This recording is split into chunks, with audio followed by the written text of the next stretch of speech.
Queridos amigos, ¿cómo están? Tremenda jornada electoral hemos vivido en el día de hoy y lo hemos traído para cerrar, así como hablamos el día de la primera vuelta a nuestro amigo Agustín Laje. Agus, querido, bueno, ¿cómo viste el triunfo de Abelardo? ¿Cómo has visto esta epopeya en general, ¿no? Que ha sido el triunfo de Abelardo, un outsider total contra no solo todo el poder del Estado, ¿no? Mm, Que mm. era Petro, sino también contra la fuerza del narco. Me acuerdo que hablábamos la otra vuelta de todos los peligros que había, de todas las cuestiones que había respecto del narco para estas elecciones.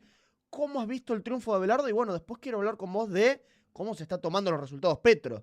Mm. Bueno, a ver, es un triunfo por una escasa diferencia, eso es lo primero que diría. Hay un 1% de diferencia que representan aproximadamente 250.000 votos. Escaso respecto de qué es la pregunta. Por un lado, respecto de lo que las encuestadoras más reputadas de Colombia preveían que iba a suceder. Atlas Intel o por ejemplo CB Consultora, que es de Argentina, pero que también había hecho un buen trabajo para la primera vuelta, le daban a Abelardo una diferencia de 7 puntos en su favor en el caso de Atlas Intel y de 5 puntos en el caso de CB Consultora. Y termina ganando por un punto, por 250.000 votos. Allí donde en la primera vuelta electoral le gana a Cepeda por 673.000 votos, que representan 4 puntos en primera vuelta. La pregunta entonces es por qué se da este margen estrecho. Algo has anticipado vos.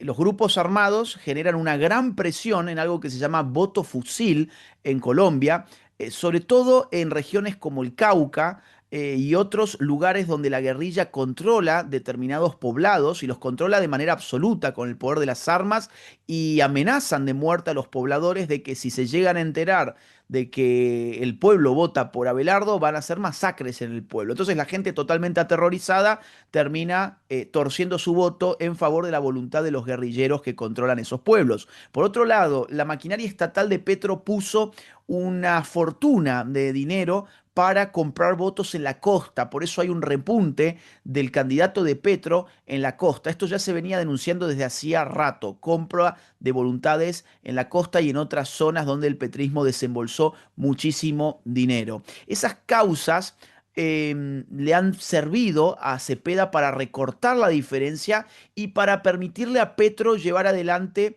su estrategia final, que es la de impugnar los resultados, algo que ya había hecho en la primera vuelta con 4 puntos de diferencia, mucho más lo va a hacer ahora en segunda vuelta con un punto de diferencia. ¿Qué significa impugnar los resultados? Pues significa desconocer el escrutinio parcial, el preconteo electoral y esperar a el escrutinio final donde se proclame a un vencedor, impugnando mesas, impugnando actas, que es lo que se está haciendo en este momento. Mm. Bueno, y veíamos también, lo publicaba el propio Gustavo Petro, ¿no? Esto que mencionaba justo vos. El tipo mostraba gente yendo en lanchas a votar, con algunos personajes que lo llevaban que tenían cara de mínima sospechosa. Y es un Sí. poco lo que respondés vos. Yo lo veíamos en el vivo y más temprano. Decía, ¿cómo puede ser que el tipo se esté vanagloriando de esto cuando es claramente lo que se viene denunciando de cómo van llevando a la gente a punta de pistola a votar? También están los peligros respecto de esto que vos comentabas, el propio Petro desconociendo los resultados, empantanando un poco la cancha, comienzan los riesgos a que se desate algo en las calles, un torno un poco peligroso, ¿no? Bueno, de hecho ya está pasando sobre todo en Cali. Cali es un departamento, es una región, digamos así, de Colombia donde la izquierda es muy violenta, de donde ha nacido, por ejemplo, la Primera Línea, que es un grupo subversivo de izquierda, de izquierda radical colombiana. Y no es de extrañar en ese sentido que ya hayan empezado los desmanes precisamente en Cali, donde la izquierda acostumbra a subvertir el orden establecido de una forma muy fácil. También hay desmanes en estos momentos que estamos grabando, donde ya es la madrugada de Argentina.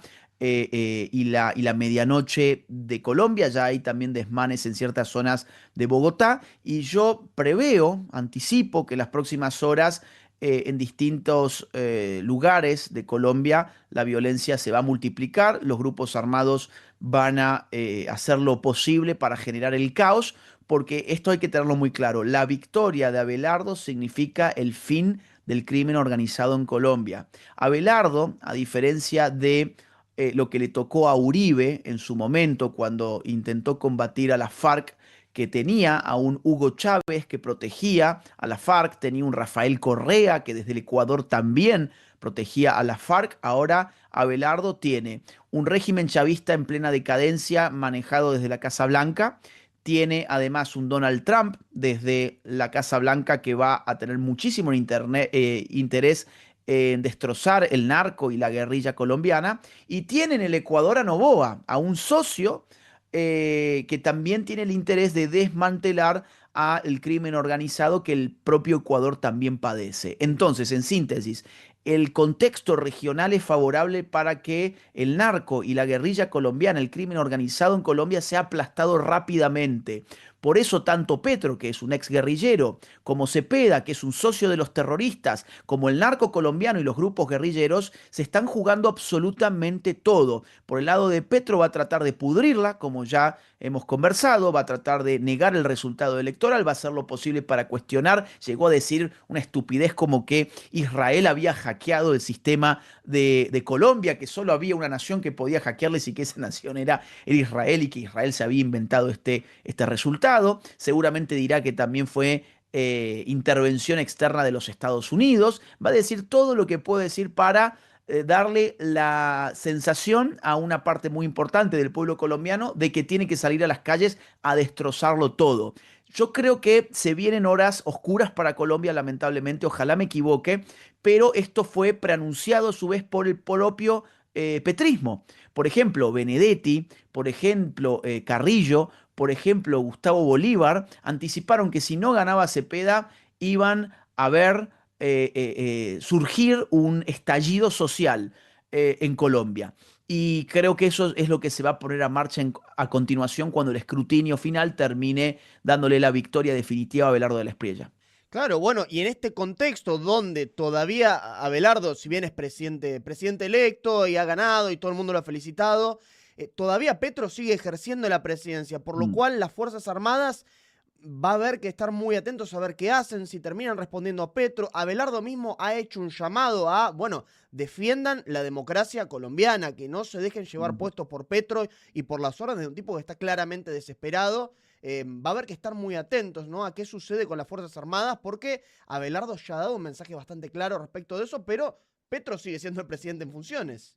Sí, efectivamente, pero Abelardo ya tenía este plan diseñado también, así como Petro lo tenía perfectamente concebido y por eso desde hoy bien temprano anticipó que él no iba a aceptar los resultados del preconteo y hasta que el escrutinio definitivo no hubiese concluido, él no iba a aceptar ningún resultado del preconteo. La respuesta inmediata de Abelardo, muy rápida y muy astuta, consistió en convocar a la fuerza pública a resistirse a la destrucción de la democracia colombiana en el caso en que Petro llegara a negar los resultados. Por eso el discurso de victoria de Abelardo tiene un momento muy significativo en este sentido, y es cuando le habla a la fuerza de seguridad y a las Fuerzas Armadas como el próximo comandante en jefe.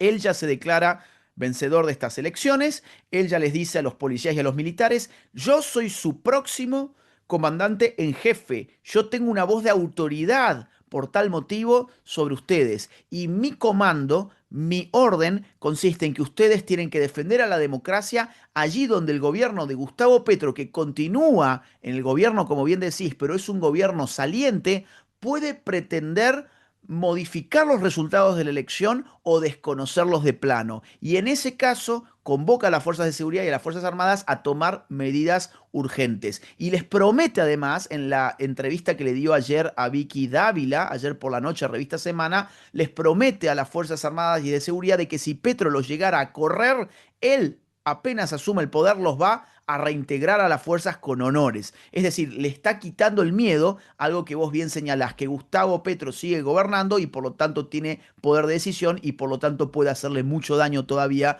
a las Fuerzas Armadas y a las Fuerzas de Seguridad. ¿Qué pienso yo que va a pasar sobre eso? Las Fuerzas Armadas y de Seguridad detestan a Gustavo Petro porque han estado durante 4 años bajo la conducción de un ex enemigo de guerra. Claro. Es un ex enemigo de guerra, era un guerrillero del M-19 cuya organización criminal se dedicaba, entre otras cosas, a asesinar a militares y a policías. Y ese señor termina siendo el comandante en jefe de las Fuerzas Armadas y el jefe de la policía en Colombia. Entonces, sus subordinados le detestan. Deben estar muy felices en este momento por ver venir el cambio de presidente, tener a alguien amigo en ese lugar tan importante y seguramente si Gustavo Petro se pasa de listo, probablemente los militares tengan que tomar una decisión categórica en el sentido que estamos exponiendo. Mm. Bueno, y por último, quiero preguntarte a nivel personal, ¿no? ¿Cómo estás viendo todo este corrimiento a la derecha en la región? Vos venís dando la batalla cultural hace muchísimos, muchísimos años, en unos inicios en completa desventaja. Hoy Mm, recordamos en el vivo, mm. en su momento, en la hegemonía total de la izquierda en el continente. ¿Cómo estás viendo estas épocas donde se ha girado hacia la derecha y donde, por supuesto, ha sido uno de los grandes responsables en esa batalla cultural a lo largo de todos los países, ¿no? Porque realmente a donde vas y a donde estás, sos una gran referencia para toda la gente que está dando la batalla cultural y que, bueno, ha sido parte de este cambio en el continente hacia la derecha. Mira, lo vivo con una enorme satisfacción personal, con gran esperanza, porque creo que es una tendencia irreversible que probablemente continúe con las próximas elecciones regionales que son las de Brasil en octubre de este mismo año. Veo que hemos dado vuelta, además, el partido. Hoy hay más gobiernos de derecha en Sudamérica que gobiernos de izquierda, y eso solo 3 años atrás no ocurría ni por cerca. Hace 3 años atrás solamente había 3 gobiernos de derecha en nuestra región, que era muy poquito. Y una satisfacción personal porque, como bien decís, a mí esto me ha tomado muchos años, en mucha soledad durante mucho tiempo. Yo, para que te des una idea, en Colombia, por ejemplo, fui en el año 2022 a la Feria Internacional del Libro de Bogotá a presentar La Batalla Cultural, un libro que lo tengo ahí atrás, por cierto. Su Sí. subtítulo es Reflexiones críticas para una nueva derecha, y ese año acababa de ganar Gustavo Petro las elecciones. Imagínate con qué cara uno presenta un libro en la Feria del Libro de Bogotá, un libro de derechas, en un país que acaba de ganar Gustavo Petro las elecciones, en un contexto donde Pedro Castillo venía de ganarlas en Perú, muy pronto las ganaría Boric. Perdón, Boric ya las había ganado también en Chile, Alberto Fernández las había ganado en Argentina, próximamente Lula las ganaría en Brasil, las había ganado algunos años antes López Obrador en México, y yo llegaba con ese libro a Colombia a decirles de alguna manera: miren, resistan, Gustavo Petro va a estar aquí 4 años, pero si se hacen las cosas bien, si se entiende que es una batalla cultural, se la da apropiadamente, se entiende que el centro político no es la solución a la izquierda, sino la derecha de verdad es la solución, la única solución factible a la izquierda, pues entonces esto se puede revertir. Y se pudo revertir mucho más rápido de lo que yo creía, y por eso estoy esperanzado, contento y con más ganas que nunca de seguir adelante con este trabajo, que bueno, cada uno pone su granito de arena, no es que yo sea determinante en esto, sí creo de haber sido uno de los pioneros en esto. Afortunadamente mucha gente se ha sumado bueno, yo con esto empecé en el año 2006 más o menos, imagínate, 20 años ya. Y mucha gente se fue sumando en el camino y los cambios están a la vista.